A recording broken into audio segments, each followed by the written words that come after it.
Hoje nós temos o prazer de estar aqui com Augusto Guaraci. Para mim é um prazer especial, porque o Augusto foi veterano meu lá na UNB. Aprendi muita coisa com o Augusto, fizemos estágios supervisionados juntos. Então, para mim sempre foi um cara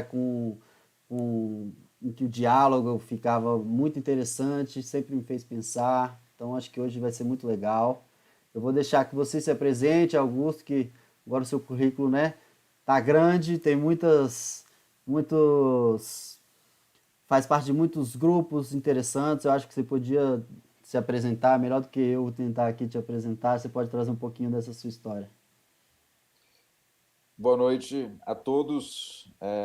Isso aqui é minha primeira, qualquer que seja meu currículo, eu posso dizer que essa é a minha primeira live. E isso me causa, né, um certo estranhamento, mas vamos que vamos. Acho que a pandemia já me deu os anticorpos necessários para sobreviver isso aí. Meu nome é Augusto Coraci, eu sou psicanalista. É, Formalmente, eu tenho um mestrado aí na PUC, São Paulo, e eu acho que o que tem mais a ver com a minha experiência, que eu gostaria de transmitir hoje à noite nessa conversa com o Gregório, saudoso Gregório, aí da graduação, momentos maravilhosos, sempre diálogos importantes.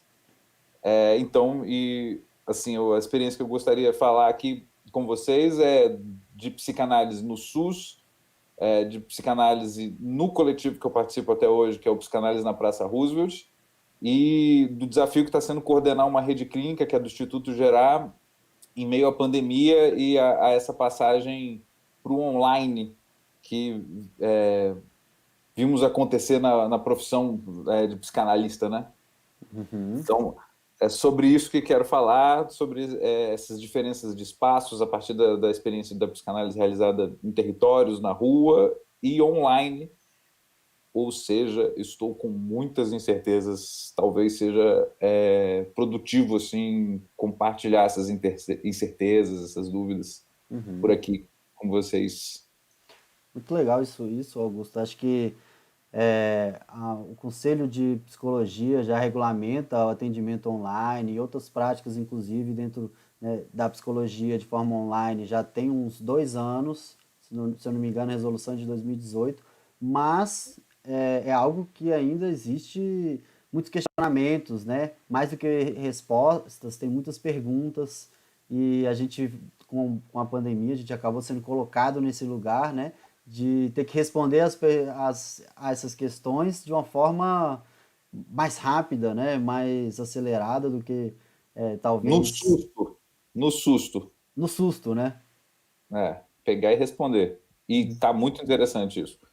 E Mas fala aí, me desculpa, conta te aí, como é que tá interrompi. a sua experiência aí, em termos nesse sentido? Você falou que Eu acho que eu quero, na verdade, chegar nesse abacaxi daqui a pouco, pode ser? pode ser. Uhum, Eu talvez queira fazer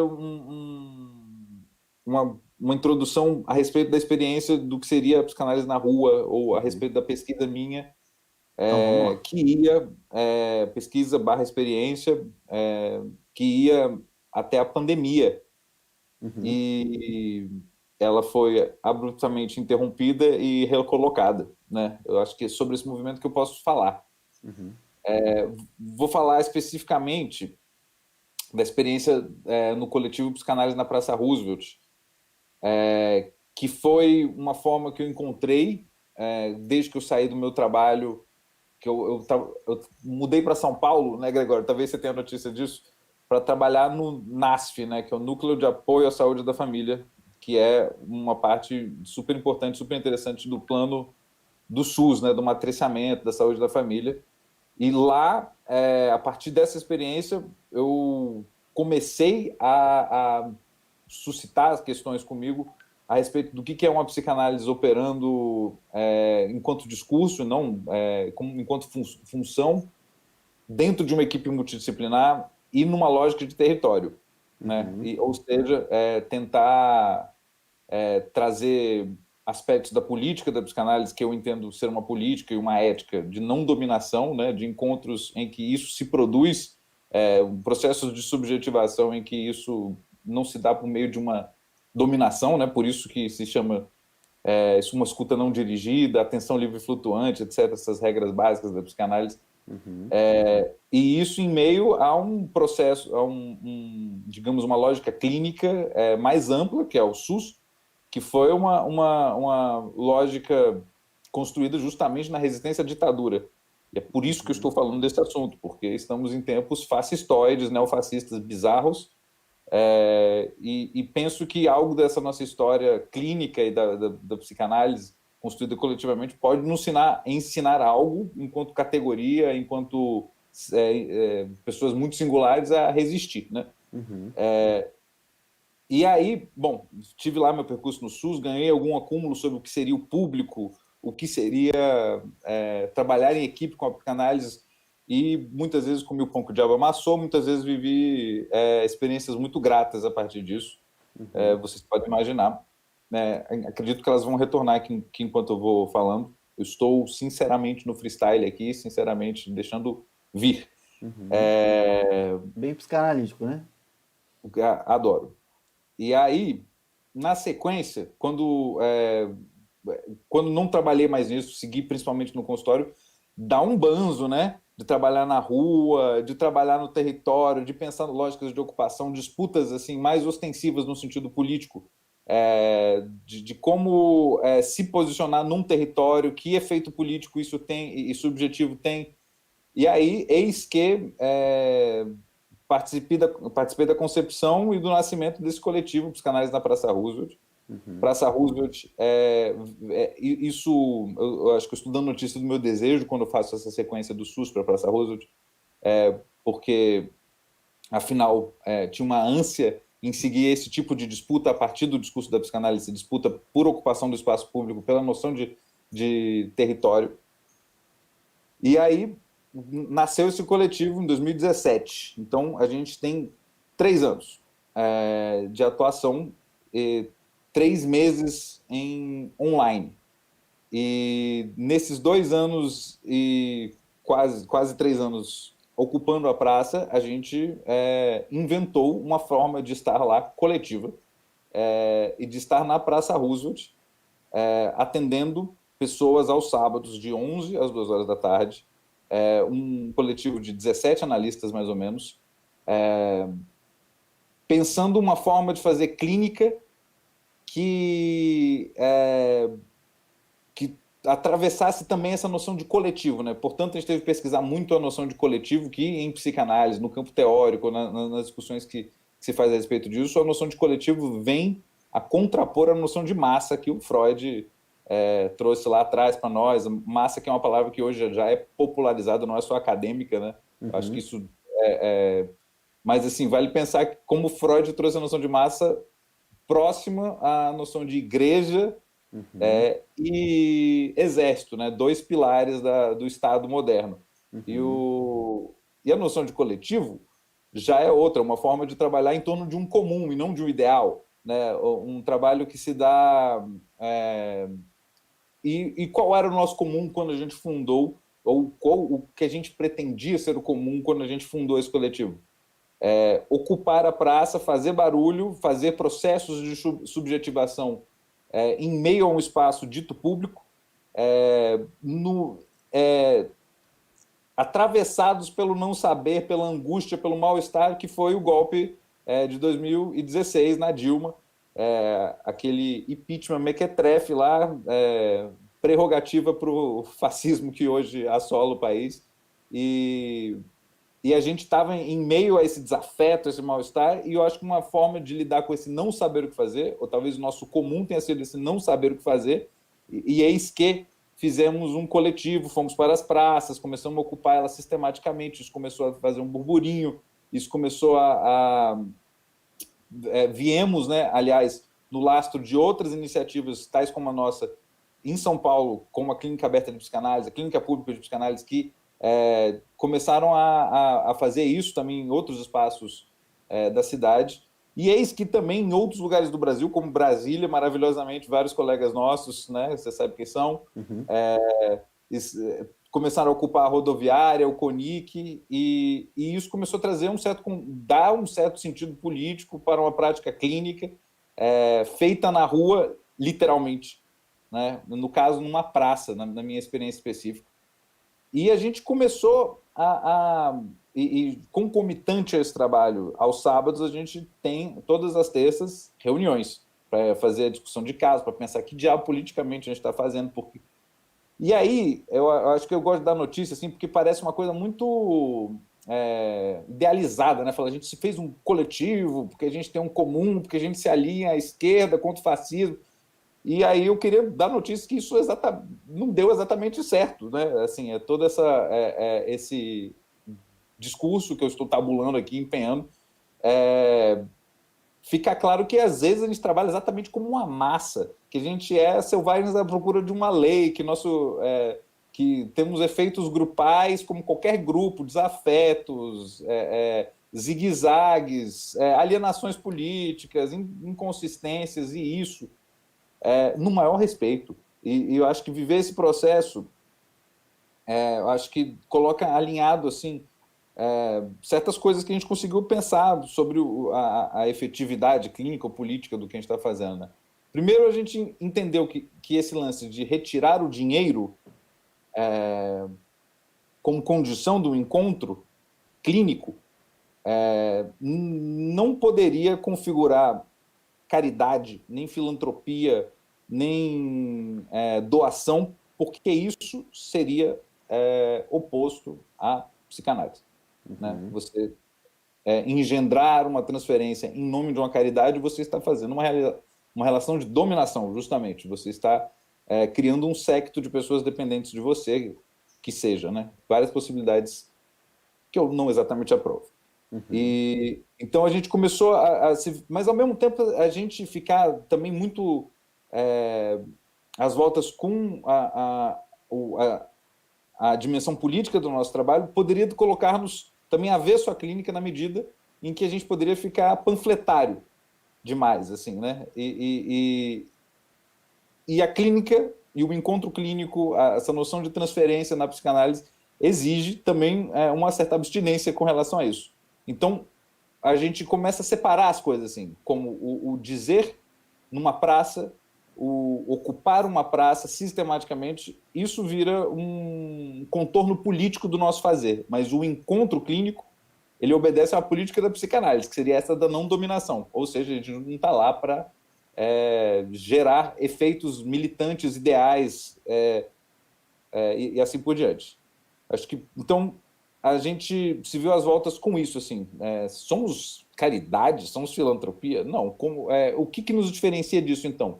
Um desejo político, uma forma de tentar se colocar e se entender como coletivo, por mais que isso não tenha pureza, essa noção de coletivo, por mais que ela tenha uma transitoriedade com a noção de massa, por mais que todas essas coisas circulem, caridade não é a nossa, a gente precisa fazer um esforço contínuo para se diferenciar dessa margem. Também da margem de uma militância que tome a psicanálise totalmente. Mas também de certas idealizações, assim, que parece que foi importante a gente se afastar, como chamar o nosso trabalho de gratuito. Primeiro porque isso traria uma dosagem mercantilista para nossa... Olha que belo produto que a gente tem, ele é gratuito.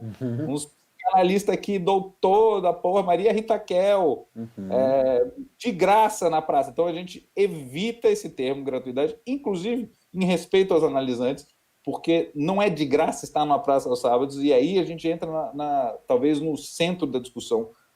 Não é de graça estar na praça aos sábados. Não só o investimento libidinal, no sentido de investimento psíquico, existe, como literalmente a pessoa tem que pegar um ônibus carérrimo lá em São Paulo, ou um metrô carérrimo, ou os dois, ir e voltar, pagar o rango para a criança que está com...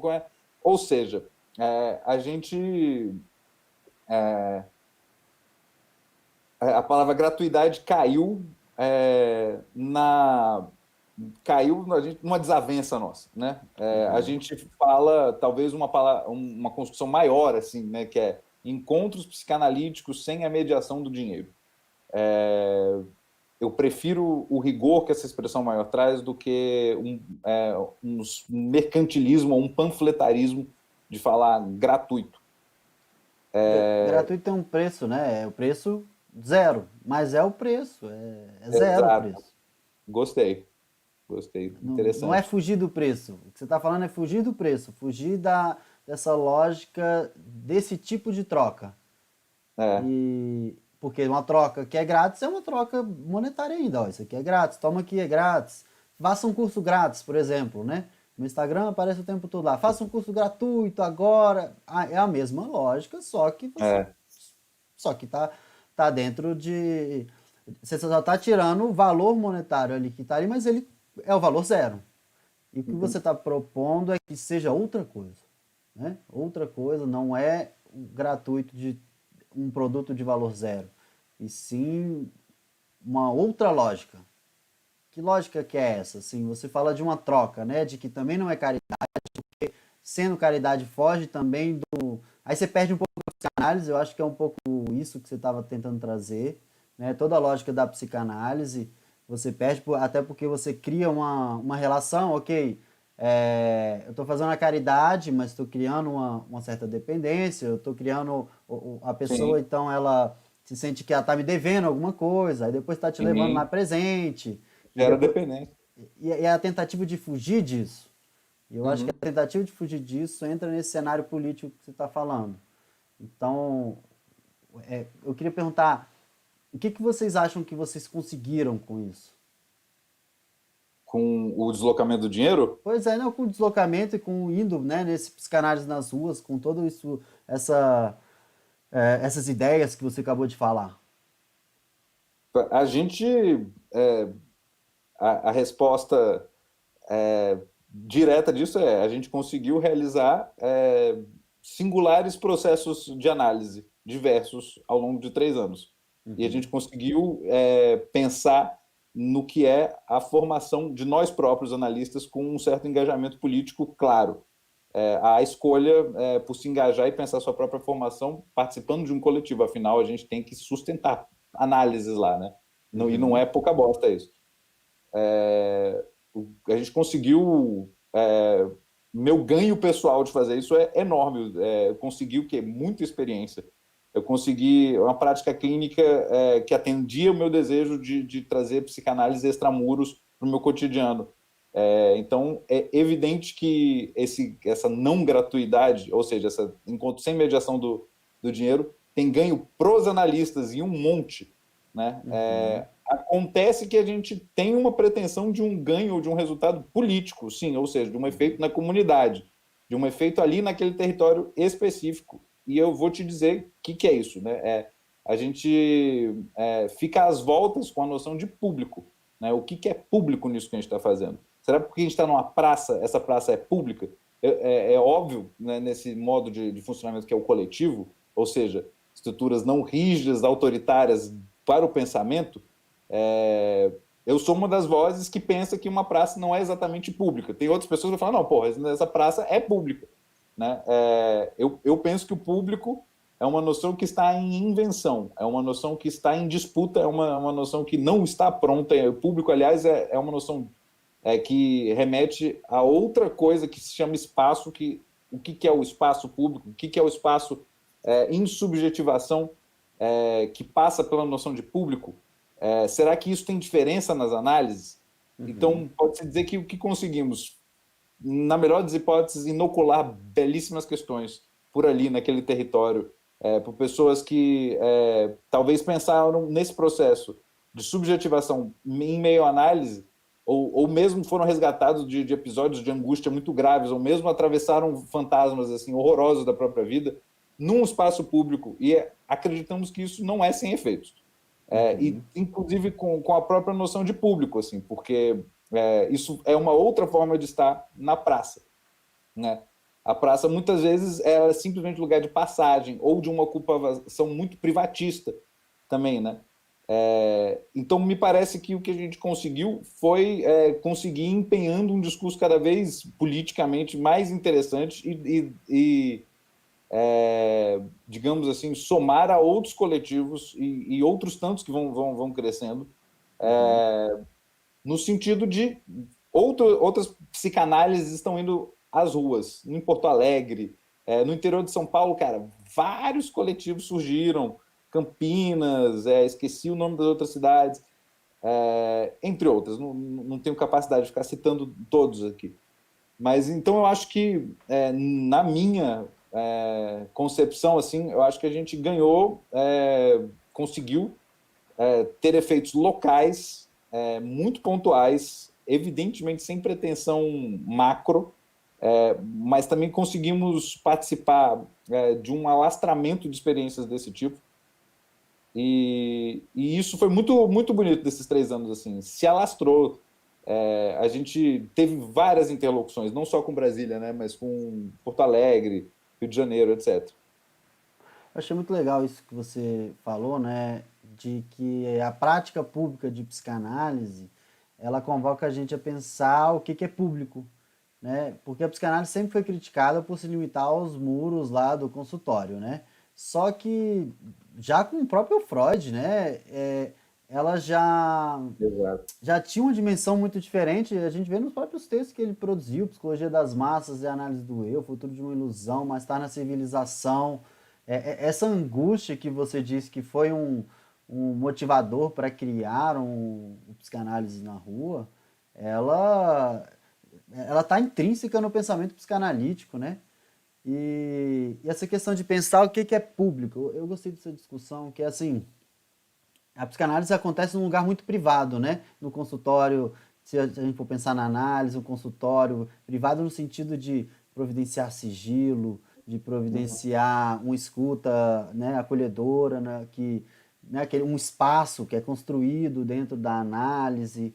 E aí você pega isso e transfere para um lugar público. O que a gente, assim, se olhar assim antes, poderia pensar, mas isso é impossível, porque o público não tem como construir esse espaço que se constrói dentro do consultório num lugar público. E o que você está falando é de uma experiência completamente diferente, que é o que faz pensar sobre esse lugar, o que é público, o que é privado.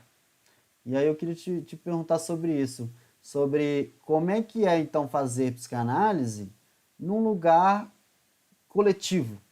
Talvez seja, você usou essa palavra, né? E talvez não seja à toa de sair dessa dicotomia público-privado, né, para um lugar coletivo. Que aí é outra coisa, já não é mais, a gente não está falando mais de público, né? A gente está falando de algo, parece um, já não tem mais essa dicotomia público-privado, tem um quê de um vínculo com o coletivo, algo que o coletivo pode ser tanto privado quanto público ao mesmo tempo. Deixa eu pensar. Olha, eu entendo que o público está em disputa, né? O público é uma noção que nasce, ou que, assim, cujo campo semântico abarcado na noção de público comparece para fazer frente às noções de privilégio, de particularização no sentido de dar privilégios, né? O privado e privilégio têm radicais em comum, aliás. Me faz pensar no público como um alinhamento político que a gente pode fazer enquanto coletivo, né? Nós somos o coletivo, diante de um território ali, para tentar mostrar contradições tanto dos sujeitos singulares quanto de um território.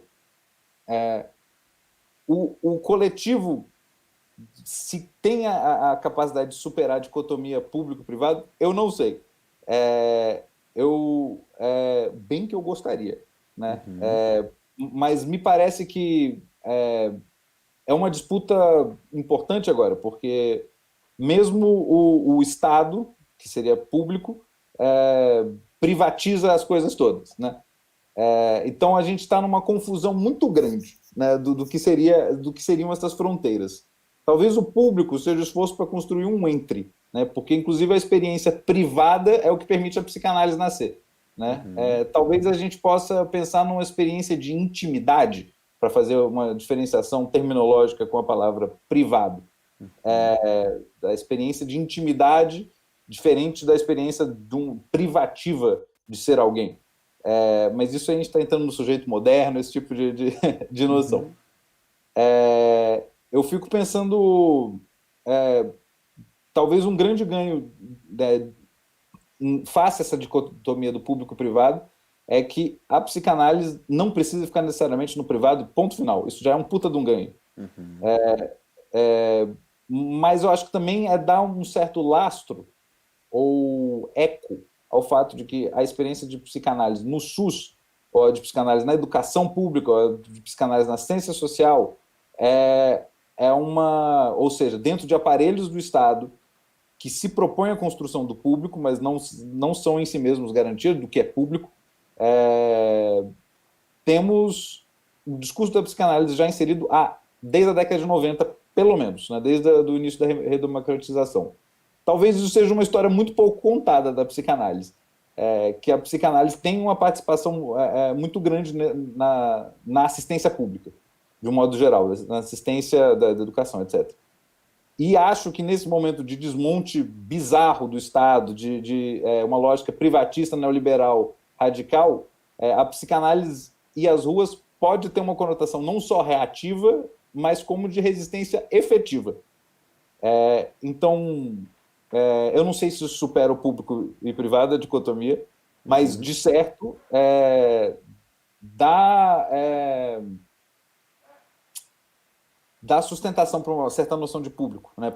Como eu venho dizendo, o público é algo previamente sem qualidades. Isso é o Luciano Elia que diz isso, o psicanalista. O público é algo que está em disputa, que pede por uma invenção. E isso é uma invenção do comum.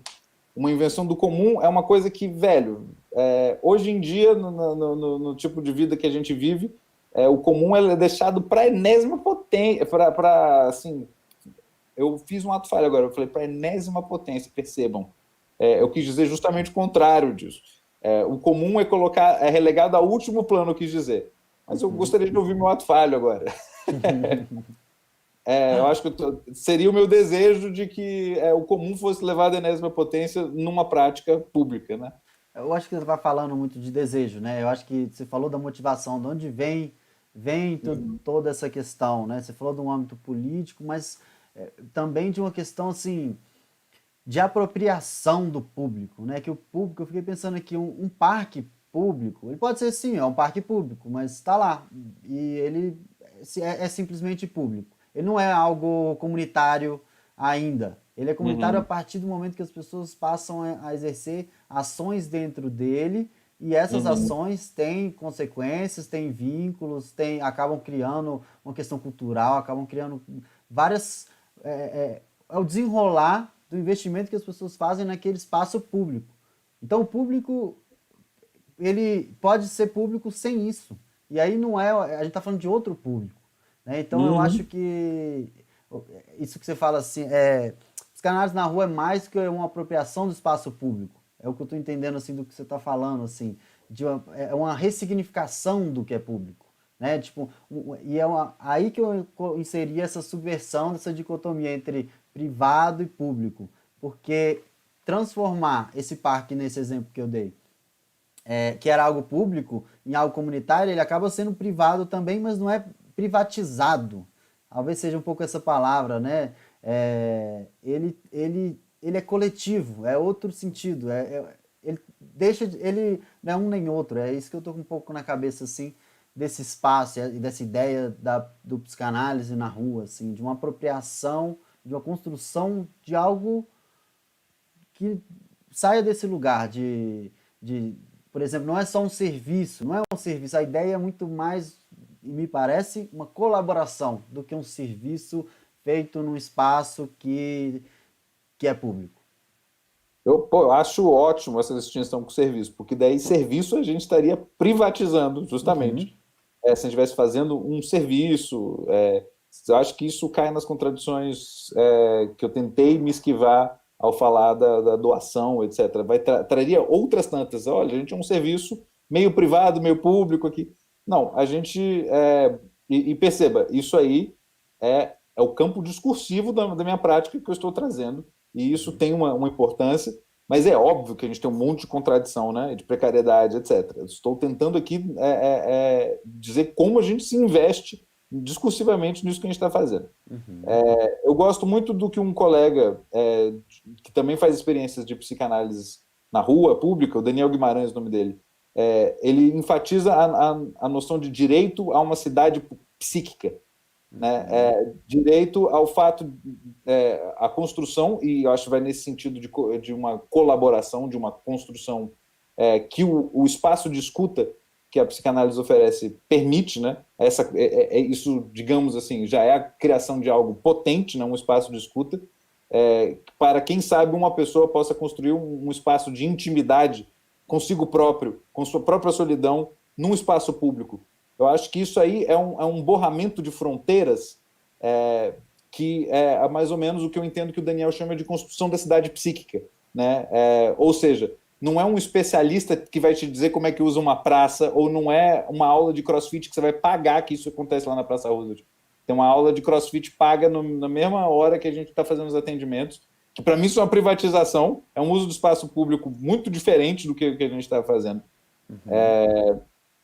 Então, eu acho que dá um sentido não só muito singular a esses sujeitos que estão fazendo análise, aos analistas que estão lá, por cada um por um motivo muito singular, e ao fato de que existe a construção de uma cidade psíquica ali, né, para aquela pessoa, que ela vai dar um sentido ali muito singular, que é de um uso da praça, não mediado pelas leis do Estado ou por um especialista, etc. Então, eu gosto de ouvir esse seu comentário, porque me parece assim que os conceitos de privatizado, privado, comum, eles são tudo mal acabado. Eu acho que são uns conceitos assim que realmente ficam mais confusos quando a gente está falando dessa prática. Acho que quando a gente está vendo o real do trabalhador brasileiro, não é confuso, não. É quase tudo privado. O trabalhador, de um modo geral, não vai usufruir da praça como uma praça, e sim como um lugar de passagem, e talvez o mais rico vai poder olhar para ela como um lugar para pagar para fazer CrossFit, ou pagar uma grana para tomar o café que tem lá.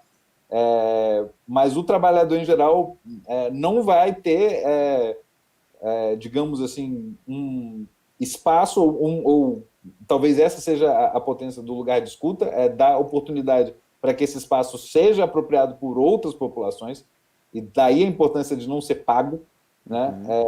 Então, há essa aposta que essa ida à construção de uma noção de público pode vir também trazer uma popularização da psicanálise.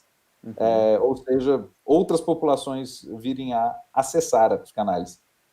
Coisa que, evidentemente, um grupo aqui, acolá, aquilo não vai resolver, mas é um movimento, né, que faz seu barulho, que tem seu lastro simbólico, que tem sua discursividade. Eu gostei da palavra que você usou de apropriação, né? Até porque, assim, fiquei pensando aqui nisso que você está falando, e, bom, você está em São Paulo agora, mas, né, você antes veio aqui de Brasília, e Brasília é um bom exemplo de espaços públicos não apropriados, né? E também, talvez, de alguns outros espaços que podem ser apropriados, mas, assim, da construção, né? Essa psicanálise na rua que você fala, desse lugar, eu digo, um vínculo comunitário, é a palavra que eu fico pensando aqui. Brasília é essa cidade que tem pouco isso, esse vínculo comunitário. Não conheço nem meu vizinho, nem o outro que está ali, nem o que está ali. A gente não tem uma esquina que a gente se encontra, e a cidade foi meio que construída assim, né? Como é que é essa experiência aí em São Paulo para você? Se você faz alguma distinção em relação a isso em Brasília, você já veio aqui no Psicanálise nas ruas em Brasília, não sei, como é que você pensa isso nessa questão cultural até dessas duas cidades? Alguns comentários eu tenho a respeito da sua fala. Eu acho que a palavra apropriação também faz parte desse balaio aí de indeterminações entre os termos que a gente está se propondo a tratá-los assim de forma mais esvoaçante aqui agora. E a apropriação é um termo que justamente traz o próprio, que é o que tem a Verdade. propriedade. Verdade. Né? E a propriedade é o signo mais claro da privatização, né? Então, eu fico pensando se o que a gente faz com relação à invenção do público é uma apropriação do espaço público, ou se estaria mais com relação ao final da sua fala, com um empenho comunitário do que seria esse território de sua própria pulsação. Uhum.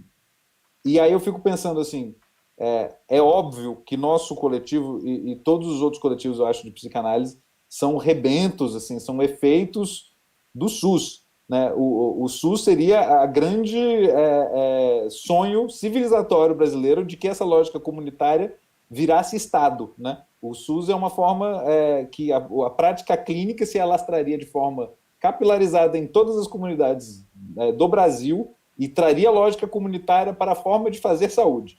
Né? Uhum.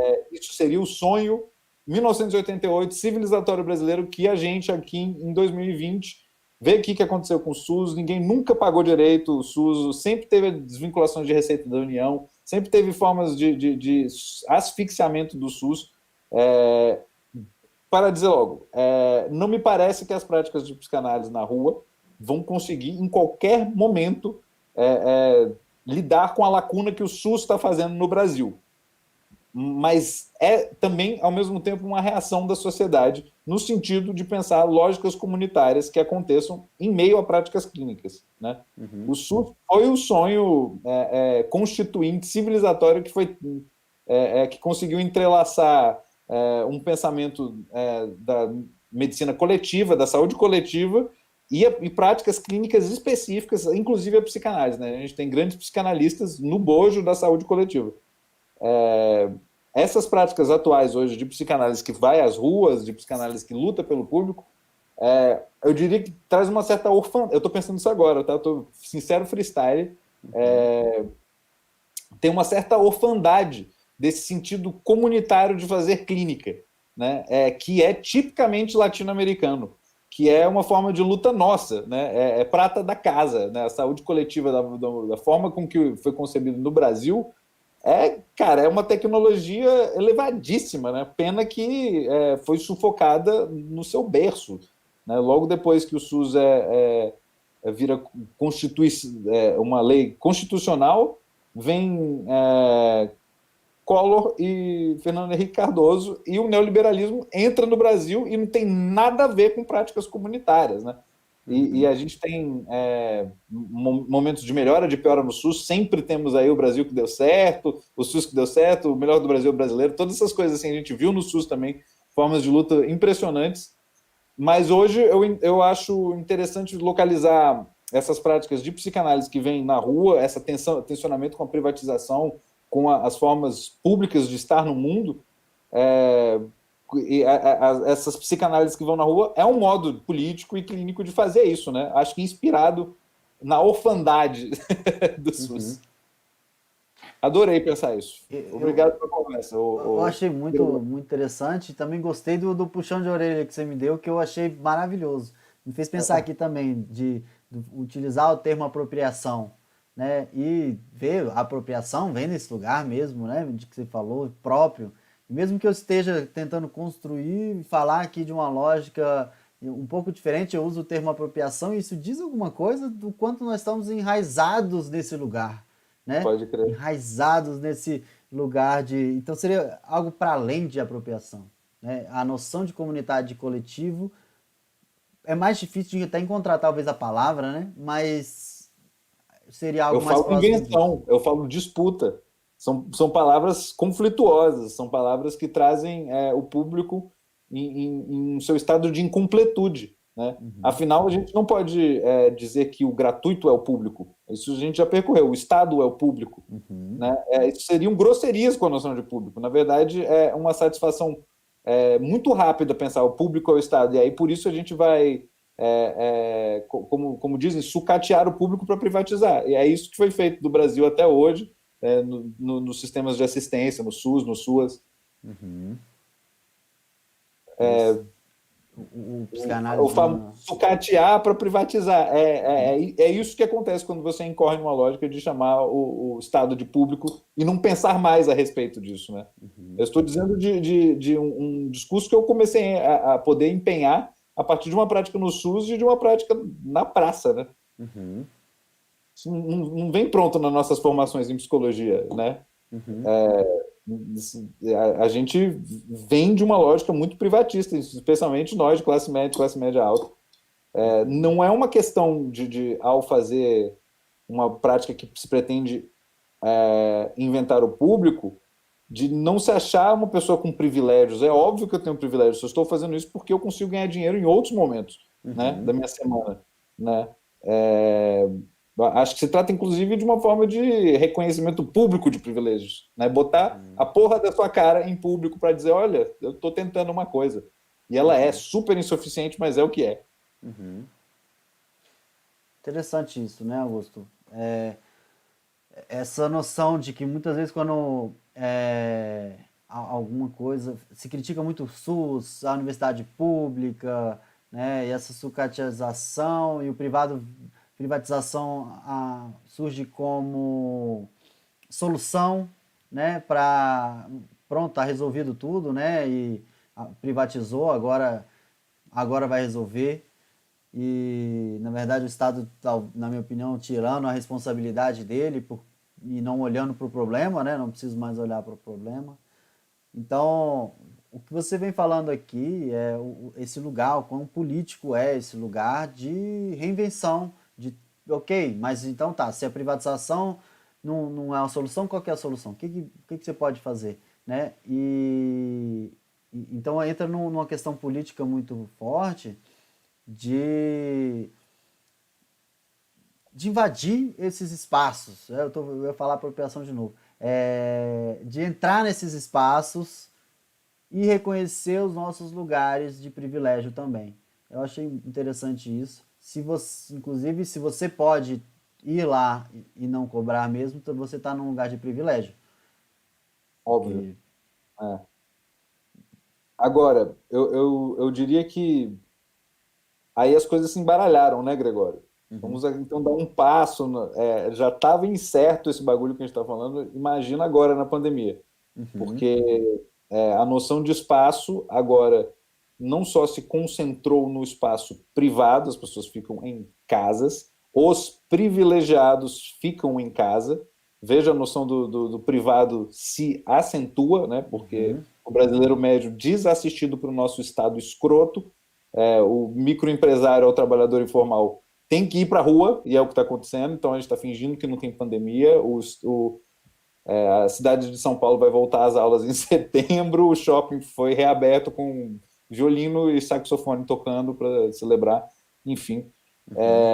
Então a gente tem uma noção do privado caricata agora, e há uma noção de espaço híbrida, né, agora, porque os encontros se dão online, né? Então temos uma espécie de presença ausente constante, e, no entanto, mediante os aspectos pulsionais que a psicanálise não cessa de enfatizar, que é o olhar e a voz, né? Que há essa forma, digamos, fundamental de erotização no encontro ausente online.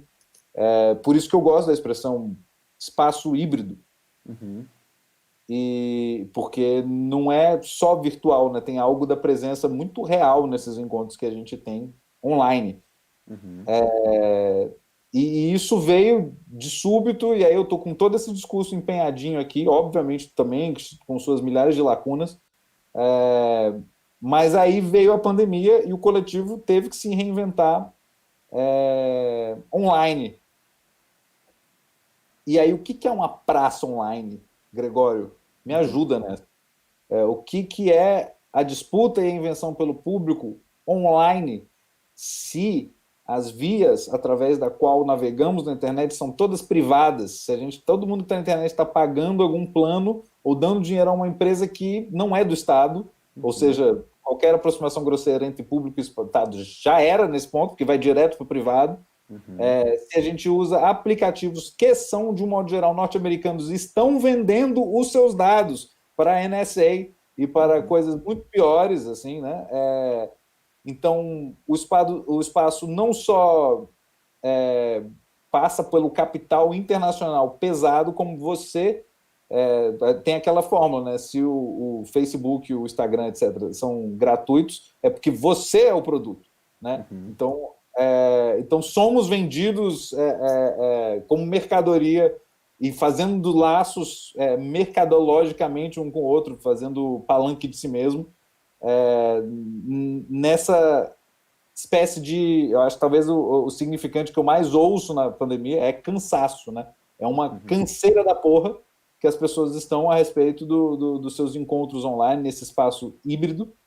E eis que meu coletivo, também com suas contradições, trancos e barrancos, né, pelo menos a princípio e no susto, decidiu continuar uma certa praça online, com os nossos horários aos sábados, com uma abertura para demanda espontânea. A gente teve experiências até agora a respeito disso, né? Estamos seguindo aos sábados, estamos também conversando sobre um recesso em julho, as coisas estão bem difíceis da gente sustentar online, essa noção de público e da invenção e da disputa pelo público, em meio a essas contradições do espaço híbrido que eu trouxe, estão muito difíceis de sustentar, porque, afinal, como disse desde o início, o que nos coloca lá para fazer o que a gente faz é desejo. Né? É um desejo politicamente animado por algum comum, mas como se constrói o comum se o encontro é tão presente e faltoso? Né? E aí, então, ao mesmo tempo, a gente está tendo essa experiência de reinvenção muito custosa, mas o pessoal está com um desejo empenhado, mas eu não tenho muito o que dizer no sentido assim, o que vocês conseguiram com esses encontros online? A gente conseguiu várias coisas, mas ainda está decantando, né? O que foi isso de manter o coletivo aos sábados? A gente, por exemplo, das várias contradições, né? Além de uma sobrecarga de trabalho, a gente nunca trabalhou tanto, está muito puxado.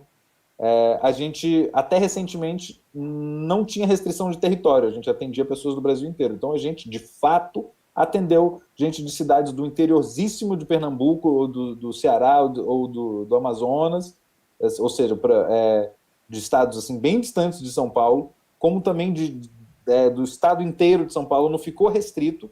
Então, esse espaço híbrido, bizarro, que anda no fluxo do capital internacional bizarro, horroroso, norte-americano, essa contradição permitiu que pessoas do interior do Nordeste pudessem fazer análise. Olha essa contradição que maravilhosa. Que belos encontros foram esses? A gente teve que restringir, estamos no processo de invenção disso, na verdade. A gente está restringindo o nosso território porque a gente foi tomado pela demanda e isso foi muito difícil para a gente, isso é um tanto óbvio, mas o experimento valeu. Os pacientes que eram de cidades de fora e que já começaram vão seguir, mas a gente vai... os próximos sábados, os encontros vão ser, os casos novos vão ser só de São Paulo. Mas essa contradição foi muito interessante. Outra contradição que eu vivi nessa pandemia, nessa passagem do espaço virtual, foi... Eu sou coordenador da rede clínica de um instituto de psicanálise em São Paulo, chamado Instituto Gerar. Tem uma rede clínica lá, eu faço os encaminhamentos, a gente pensa na formação, a gente tem... eu posso depois falar sobre isso. E os CAPs, vários CAPs, estavam encaminhando casos para o Instituto Gerar, para a rede clínica do Instituto Gerar. Isso aí foi um absurdo, aí é muita contradição entre público-privado, espaço híbrido, assim, isso foi o suprassumo para mim. Porque um CAPS encaminhar para uma instituição privada, um CAPS de Minas Gerais, BH, os CAPS lá não se chamam CAPS, eles se chamam Cerzan, eu acho que é isso, Cerzan. Um Cerzan de BH encaminhou mais de um caso para o Instituto Geral, uma instituição privada em São Paulo. É muita contradição demais para mim.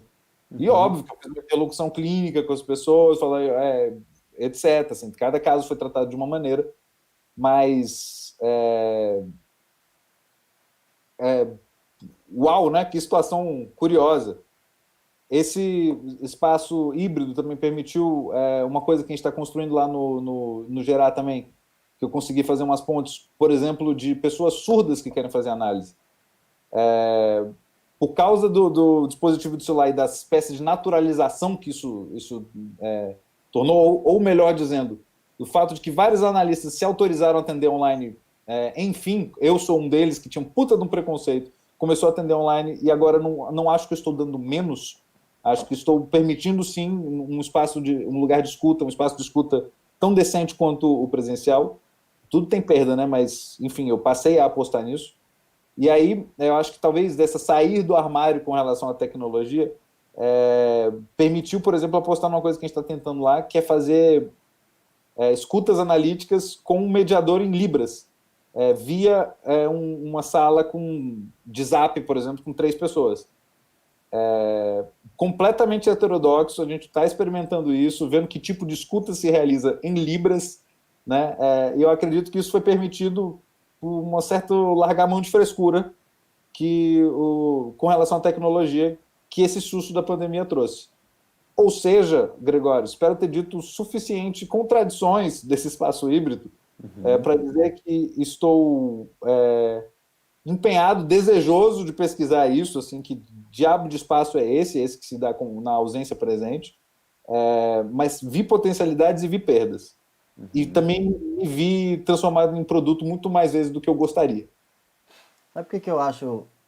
Você falou muita coisa, né? Fui Falei, foi pensando, mal. fui Desculpa pensando aí. muitas coisas mas assim, uma delas foi o que eu acho mais legal, que é assim, é utilizar o essencial da psicanálise para reinventar esses espaços. O que você está falando, você fala muito de dúvida, de lugares que saem daquele lugar de, por exemplo, professor-aluno, médico-paciente, um lugar muito mais horizontal.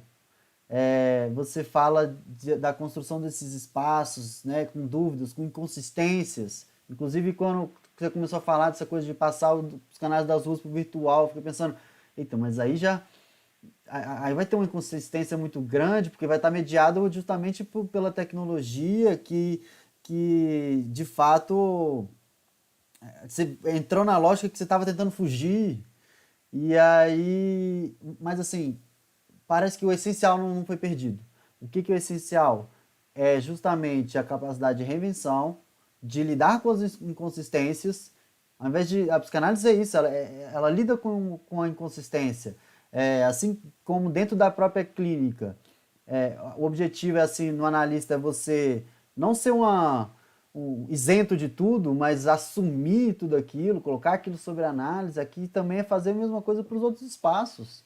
Isso eu acho muito legal. É você pegar a lógica psicanalista para ampliar a noção de psicanálise e aí ela sai do consultório.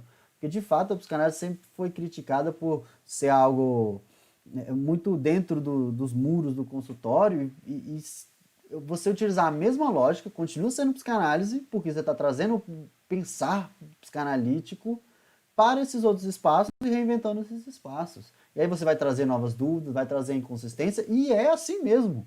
Porque é isso, essa prática é dessa forma, é dessa natureza, e se não for, é porque você está maniqueando tudo para que ela não seja. Eu concordo.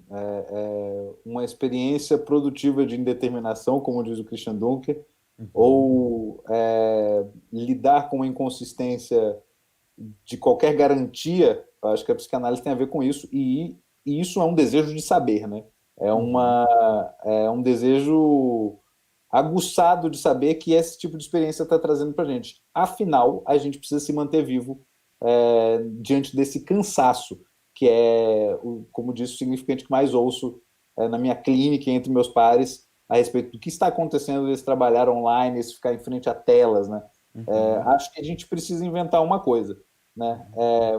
Sem dúvida, eu acho que falta estofo para mim, assim, eu acho que eu estou claramente numa pesquisa do que seria uma praça online, do que seria a disputa pelo público online, se é que isso é possível, né? Mas eu também acho que a noção de público, se ela diz respeito a um entre, eu acho que ela pode ser localizada nos laços que se estabelecem, né? Então, acredito que, como bastante afeito a essa lógica da psicanálise da indeterminação, a construção de laços que tem um direcionamento para a invenção do público pode se dar, inclusive, nos nossos consultórios, né? Inclusive em relações que trazem a possibilidade de criação do uso da cidade, do uso do pensamento político, da formação de outros eventuais analistas que vão estar politicamente orientados contra a segregação, contra a privatização, contra um engajamento político que seja só alívio de consciência burguesa. Uhum. Enfim, são coisas que me animam. Bom, temos aqui uma pergunta para a gente É isso, queria responder. saber das pessoas, queria saber das Isso pessoas. aí, da Tina Pastore, né? Conhecida minha e Ô, conhecida sua. Tirassori! Manda um beijo! Por sinal, eu também conheço ela, né? Conheço o pai dela, né? É o De muito Floriano, pô. tempo, Floriano, é amigo de família. Então, é interessante termos aí essa amiga comum que fez essa pergunta que foi: será que uma plataforma de coletivos do Brasil não seria uma solução para conseguir ampliar a rede de assistência? Rapaz, acho que sim, Tina. O primeiro de tudo, uma grande satisfação ouvir de ti aí. Segundo, acho que seria uma proposta muito interessante. Mas olha, se é difícil sustentar o tesão, o desejo, a alegria de um coletivo, quem dirá fazê-los congregar? Eu estou dizendo assim, é o tipo de iniciativa que vai precisar de um gás e de um desejo que eu desconheço nesse momento. Assim, você parece nomear um horizonte plausível, viável, que está ali, e, no entanto, eu estou dizendo da precariedade do trabalhador. Estou te dizendo do que eu estou conhecendo aqui dos bastidores, que eu estou conhecendo aqui do pique de trabalho da galera. Tá difícil, né? Tá todo mundo muito sobrecarregado e é o que eu digo. O cansaço parece ser uma coisa mandatória, né? Muita gente se queixa disso. Mas se você, Cristina Pastore, minha querida, tiver seria bom a gente estar assim, cara a cara agora, para você me dizer se você tem alguma sugestão de plataforma, alguma coisa assim. Porque às vezes eu estou sendo simplesmente ignorante aqui, achando que vai dar um puta de um trabalho quando a coisa é muito mais simples. Então conta assim, com a minha disposição para não saber de nada e minha disposição vinda da minha ignorância. Porque pode ser bem interessante isso. Muito legal, achei esse questionamento, né?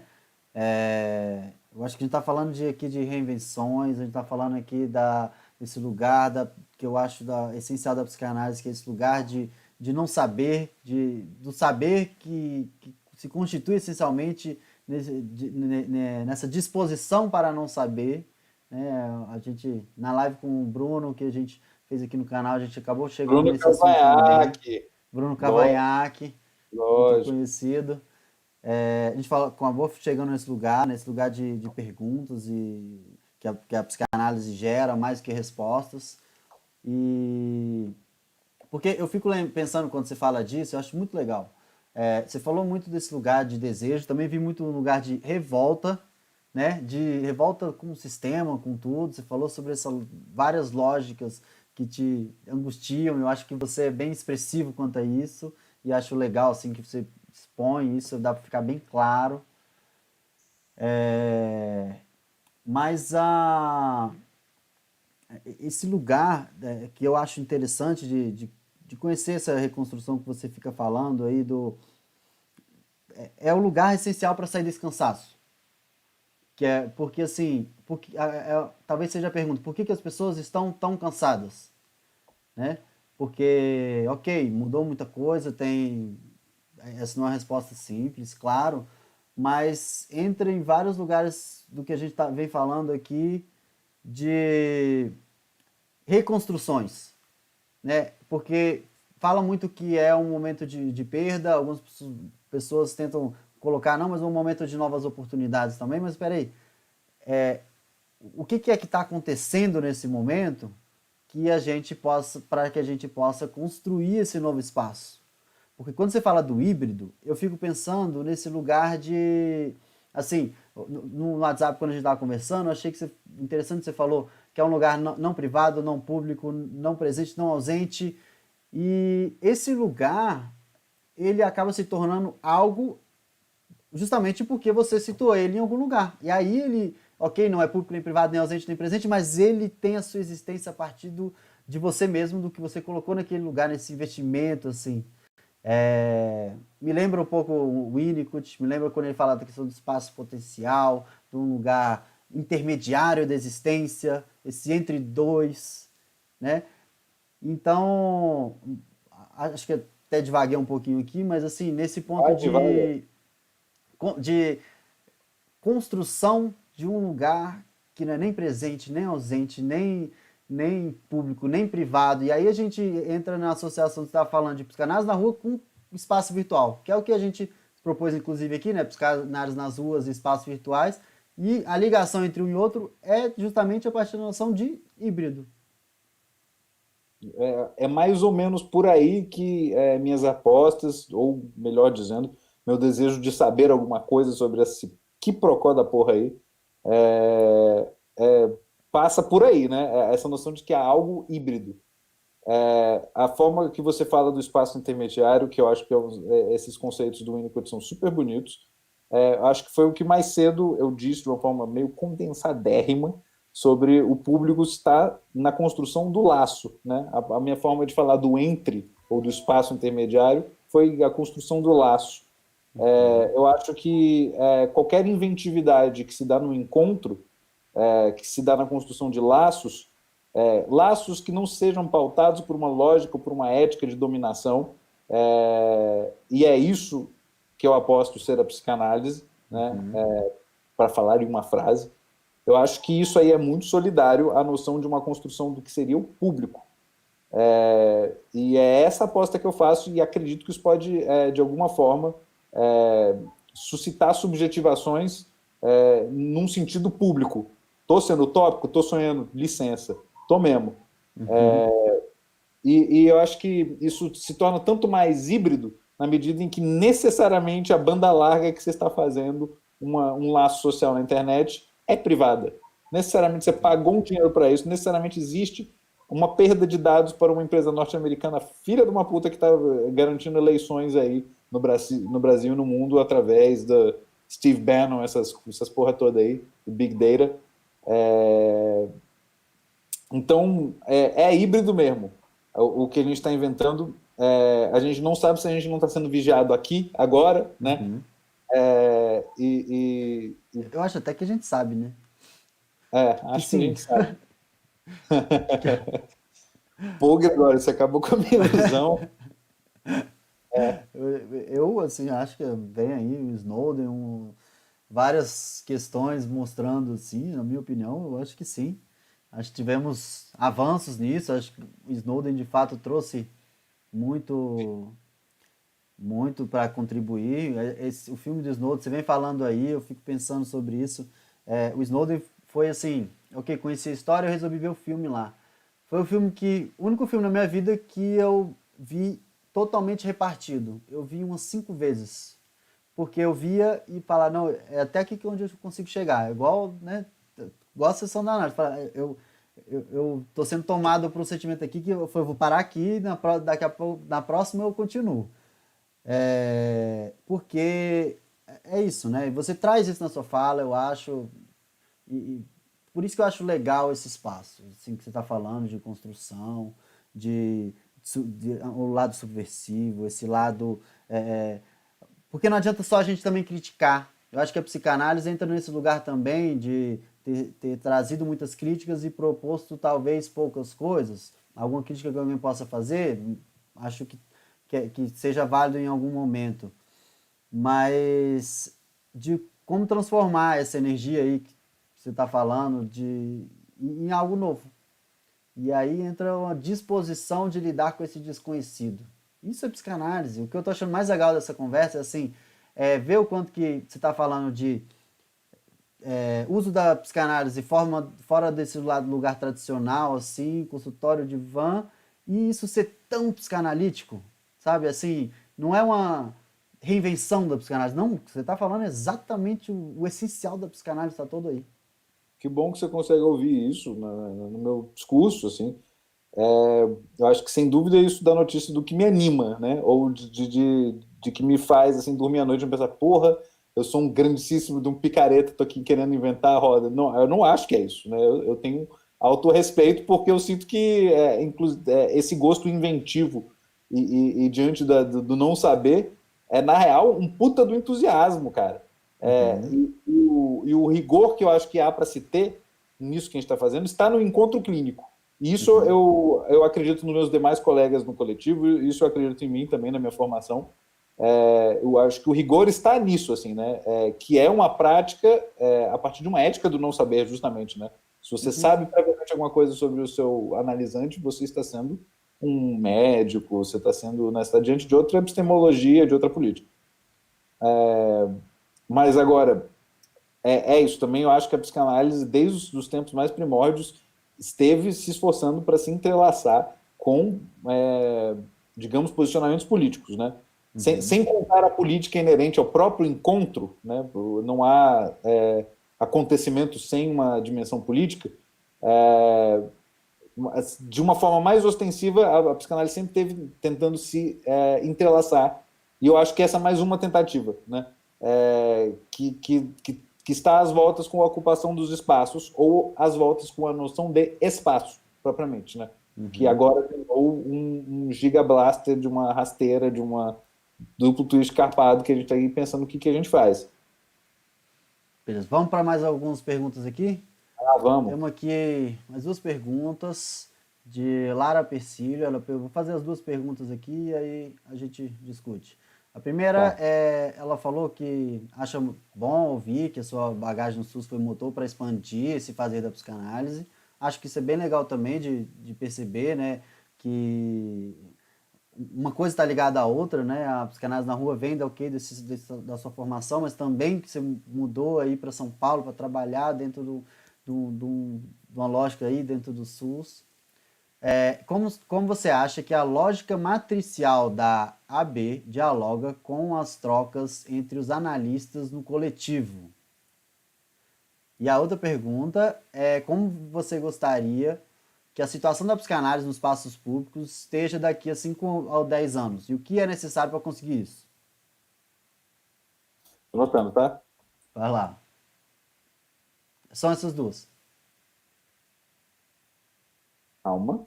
Perguntas difíceis. Sim. Quer que eu repita? Não, tô notando aqui. Como a lógica matricial da atenção básica dialoga com as trocas no coletivo? Exatamente. A pergunta da colega Lara Persílio. Persílio. Isso. A pergunta da colega Lara Persílio traz conceitos, né? Eu acho que talvez para o ouvinte seja bom esclarecer. Lógica matricial da atenção básica diz respeito a uma forma com que a equipe multidisciplinar da atenção básica, talvez todos não saibam o que é atenção básica, mas vulgarmente é o postinho, mas é basicamente o centro de cuidado do sonho do SUS, né? Seria de baixa densidade tecnológica e muita complexidade relacional. A atenção básica seria como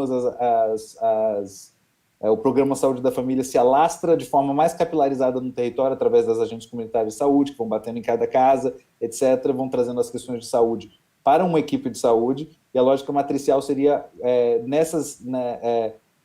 diante dos enfermeiros, das agentes comunitárias de saúde e dos médicos, que teriam uma lógica mais biologicista, ou assim, a gente sabe que é isso, mas na prática, no sonho não teriam, né?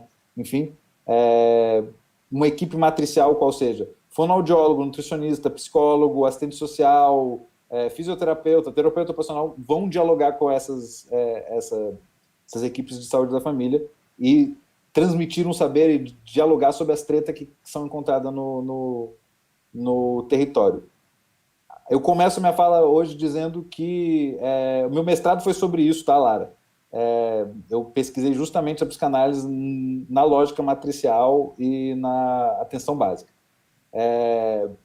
A gente tem um problema de como é que essas reuniões de equipe são feitas, né? Como é que eu pensava assim, cara, o que um saber da psicanálise, que é o não saber, que é a injunção disso, pode transmitir numa galera que está te demandando o que Lacan chama de discurso universitário, assim, por favor, me dê saber, me dê todo o saber, né? Te colocam na posição professoral, ao mesmo tempo que te desbancam disso, graças a Deus, porque tudo é complexo nessa vida, não é uma coisa só. E aí eu tive experiências de puro dissabor nisso, assim, quando havia às vezes que meu narcisismo me colocou numa posição de saber poder. Tive uma experiência de profunda alegria quando pude construir lógicas clínicas compartilhadamente, e inclusive a partir do meu dizer, que é atravessado pela psicanálise, mas para mim é uma grande cilada ficar enfatizando nessa lógica da equipe multidisciplinar de saúde o nível comunicacional, porque não é disso que se trata, porque na comunicação sempre é uma coisa que se perde, nunca é clara, a gente faz o melhor possível e viva os profissionais da comunicação, tirando certos jornalistas, e não é na lógica comunicacional, mas sim no ato, né? A gente consegue, como diria Lacan também, estericizar discursos ou lógicas dentro de uma equipe, a galera não ficar só na demanda de saber para você, que supostamente deveria saber, e se autorizar do próprio saber. E isso tem a ver com recusas, isso tem a ver com se permitir deixar o poder circular. Isso tem a ver com cada profissional saber lidar com o próprio narcisismo e com o lugar que é colocado pelas equipes de saúde. Então, eu diria que é uma grande lição ao narcisismo o trabalho em equipe multidisciplinar, porque existem vários chamados para você ocupar a posição tal ou qual, e se você se achar, você se fode, porque você vai lá e se coloca numa posição de poder saber. Isso foi a dura, árdua lição que eu tive desde os acertos e quebras do meu próprio narcisismo e dos meus pares, né, nesse tipo de situação.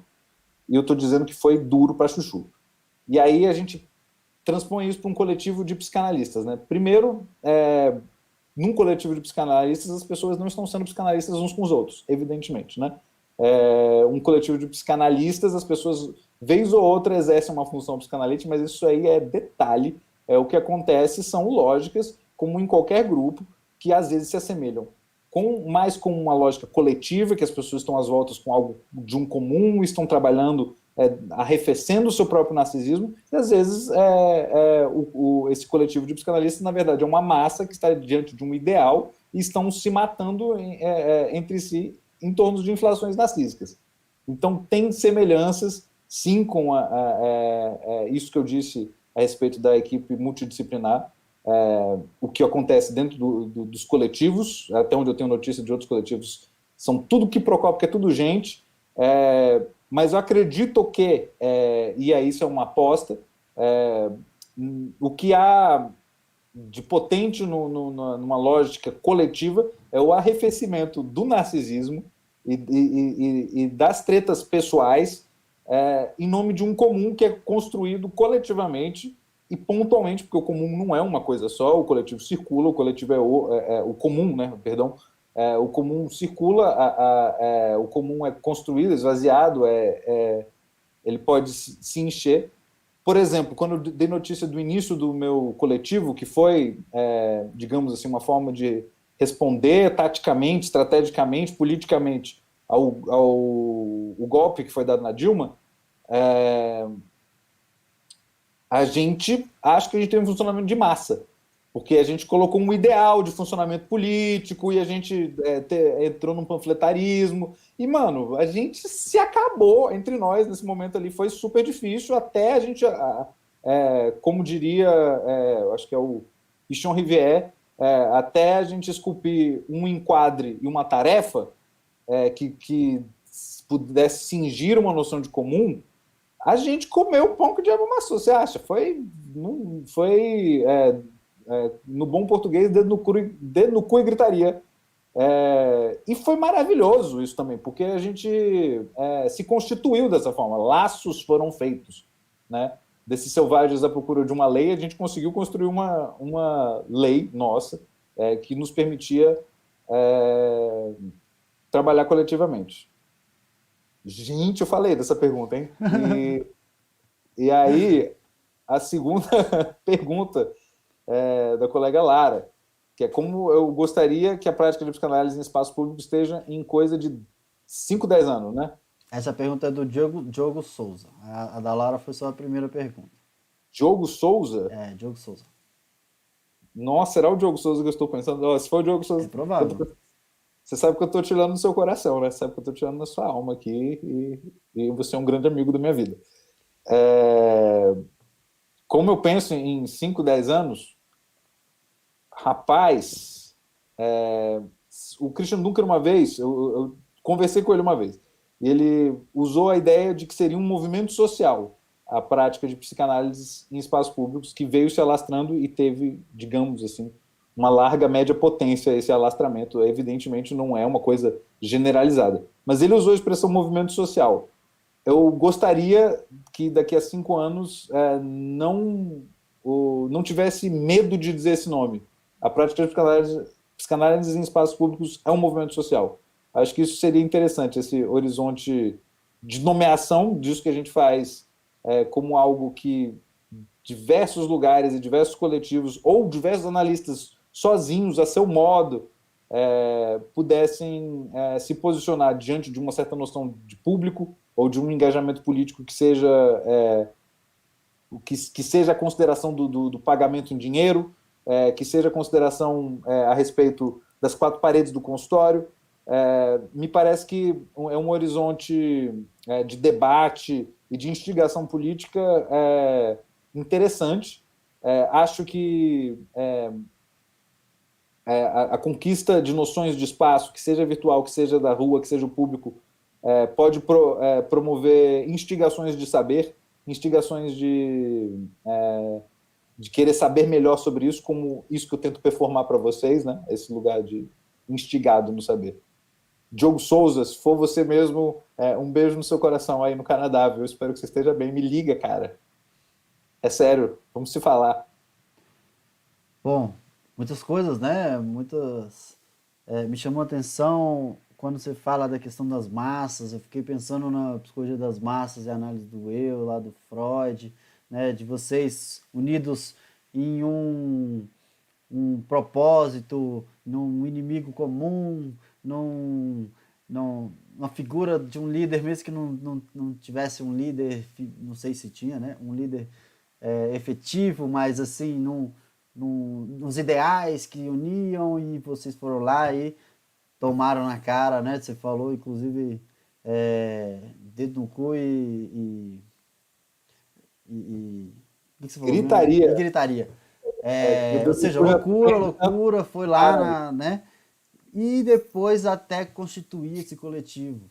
Eu acho isso interessante, nesse ponto de você trazer isso aqui hoje, né? Porque eu já vi críticas ao psicanálise na rua, assim, e é importante para as pessoas entenderem o processo de construção, de que sai a partir de da onde, de que desejo, de que forma, e aí você fala, a gente falar como massa mesmo, e aí depois foi construindo e virando um coletivo e foi E tomando volta a essa... ser massa, E volta a beleza? ser massa em algum Não tem momento. pureza. Não existe pureza, cara. É circulação. As coisas são transitórias, né? A gente, ora estamos em estado de coletivo, ora em estado de massa, mas eu te interrompi, foi mal. Não, mas por isso que eu acho que é essencial, assim, que a gente tá falando tanto de psicanálise, que a gente volta falando para impureza, para não saber, para incerteza, para dúvida. Esse é o lugar da psicanálise, por isso que ela é tão angustiante, por isso que ela o essencial dela é isso. Por isso que tô repetindo, mas acho que é válido. Tudo isso que você está falando é muito psicanalítico. Não é Ah, uma mudança da psicanálise, uma transformação da psicanálise para outro espaço. Não, não é isso. não, É psicanálise seria, nua e crua lá dentro, em outros espaços. seria muito pretensioso dizer, nossa, eu tô aqui revirando a psicanálise, reinventando a psicanálise. Não, cara, a psicanálise faz parte de uma estratégia política e nenhuma. São coisas que eu venho trabalhar no meu projeto de doutorado e tal. Não há sobredeterminação entre o político e o clínico, né? Não há de você subjugar a clínica e a política, nem a política a clínica. De criar uma zona tensa entre esses dois campos. Né? Porque se você for atender querendo formar um militante, você vai fracassar como um psicanalista, porque você não vai partir do não saber. Né? Mas eu acho que Exatamente. clinicamente, se você for um ignorante politicamente, a sua escuta vai estar seriamente comprometida. Né? Seriamente comprometida. E esse é o lugar da psicanálise, não é o analista não é não tá em branco ali não, ele tem que comparecer e comparecer de alguma forma, ele só não pode, né, atuar, e é por isso que, e para não atuar, quem atua é quem não comparece, né, aquele que aquele que tenta assumir esse lugar de saber e está alheio a sentir todo que uma análise ou um projeto desse aí te convoca a sentir. Então, a psicanálise é você aceitar essa convocação, tanto no âmbito clínico quanto no âmbito social, e por isso você fala disso, né, dedo no cu e gritaria, que é tipo, a gente foi lá e tomou na cara e foi. E é isso. E essa. Por isso que eu falo que isso é o essencial da psicanálise, e é muito legal ver que não foi perdido no meio de uma reconstrução, né? Até porque você falou de reinvenção. Reinvenção da psicanálise, aí a gente estaria se apropriando da psicanálise, e aí, ok, é o termo que